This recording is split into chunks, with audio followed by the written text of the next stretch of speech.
We're now seeing this happening in a number of places where they're thinking of taking off the entire crust, which would basically devastate and destroy the whole ecosystem.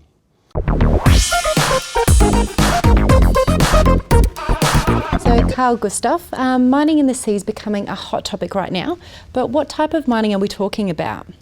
So traditionally we've of course mined all over land, but a very large part of this planet is covered by ocean. So in the ocean we have a few different types of easily accessible resources. The first one we went at was diamonds. So for example, off Namibia and South Africa, there's been diamond mining going on for a while. Beyond that now, there's a number of new types of deposits that people are looking for. So manganese nodules, these are golf ball sized type of metal nodules that actually have a number of rare metals in them as well, are becoming one of the ones that people are very interested in. The other one is sulfur hydrates that can also contain various types of precious metals. And also we now see the crust of some of the underwater mountains that also have been accumulating some precious metal. So right now there's a lot of different types of concessions out there. So the total area of these concessions is on the order of Europe. So it's quite a significant area. If we look at the type of mining we're doing, this is similar to strip mining, which means you're basically wrecking the whole surface. So think of it as wrecking the entire surface of Europe. That gives you a bit of an idea of what we're talking about here. So there's sort of a bit of a gold rush taking place right now. A number of countries are trying to get in on the act. So there's been a number of ships that have been commissioned or being built. India, Russia, China, also Japan, Saudi Arabia and Sudan are also looking at a new project. And the US, Canada, there are firms that are actually looking at getting into this type of mining. So it's becoming quite a hot topic. Yeah, definitely. And obviously this is going to have an effect on the marine environment. What type of issues are we talking about here? So the unfortunate thing is that many of these deposits are actually where we have some of the real hotspots of the underwater world. This underwater seamounts are essentially small oases of very rich marine environments. Some of these species are very rare. They might only occur in one single underwater mountain. So if we lose that one, we would basically lose the whole species. And we're now seeing this happening in a number of places where they're thinking of taking off the entire crust, which would basically devastate and destroy the whole ecosystem.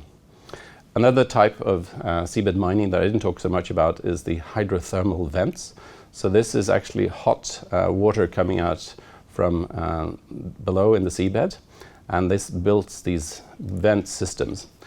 These can go silent during periods. Sometimes they are dormant, sometimes they actually stop, and they contain various types of metals as well.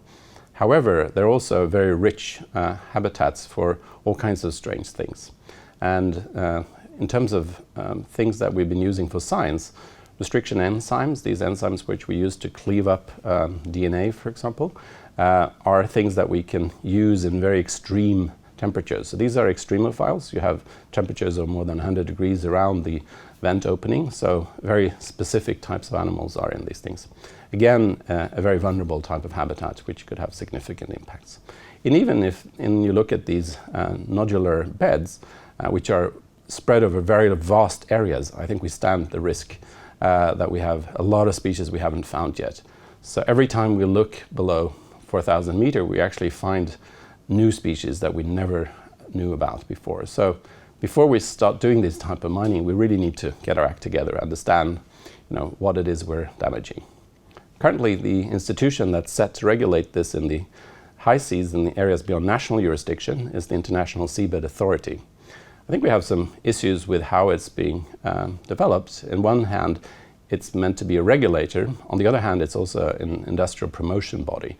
So it has a bit of a double role here, and that is profoundly a conflict of interest.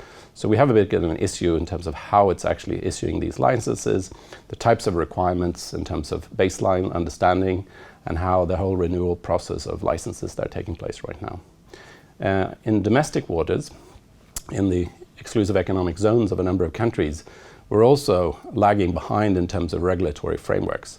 So several countries are actually using the same framework as they had in land mining, which really doesn't lend itself that well because there's very different types of environmental concerns that we have. Yeah, well, obviously there are quite a few issues surrounding this. So considering that, what do you think is the future for this industry? Well, the thing is, a number of countries have already invested significant amounts in building ships. So once you're at that stage, they will want to use it. My personal view is that so far I haven't seen any economic calculus that makes this a profitable industry. I think at best it would be marginal.